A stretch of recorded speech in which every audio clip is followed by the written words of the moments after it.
Good evening, everyone. Come join me as I try to finish my evening tasks. I've written everything down on a post-it note, so I'm currently working on chapter 102. Chapter 215 is my next written chapter. This is the task I'm willing to not completely finish tonight because I was not able to check how long this is, and I am not able to assess if this is a task that I should be doing tonight or if I would have to stay up like pretty late just to finish it. And I don't have a lot of time. It's already 7 p.m. It's time to start, so let's get into it.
I just finished the last chapter that I said I was going to do, chapter 102. It's usually not that quick. I knew I was almost finished with this one, but I had gotten interrupted before I finished it last time, which is why I really wanted to get it finished today, otherwise it's gonna get stuck. Anyway, I'm preparing for the Zoom meeting at 7:30 p.m. It's 7:24 now. I got myself something to drink and I'm going to be ready for that. I'm gonna pull out all of the files that I have to prepare, and we're gonna there, it's reminding me.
So I just finished with the meeting. It's currently 8:15 p.m. I'm going to do this part, upload and design logos. So I'm currently working on it right now.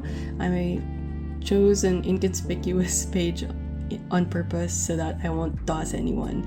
While I'm doing that, since it's going to take a bit of time for everything to upload, I think I might start on my next task already, which is chapter 2 and 5. And I'm really getting out of it. I'm really getting a bit bored. So I'm probably gonna start watching and split screen my screen right now.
Alright, I've worked on my actual to-dos for the night, and I started on my stretch goal. It is now almost 10 p.m. and I am going to work on my last quote-unquote goal, which is just to catch up on a few chapters before I go to sleep, because I want to build up the habit of reading up a little bit every day. So I think I'm going to end the vlog here. Thank you again, everyone, for joining me for another quick vlog where I showed you what I actually do in my life. See you guys again next time, and bye bye.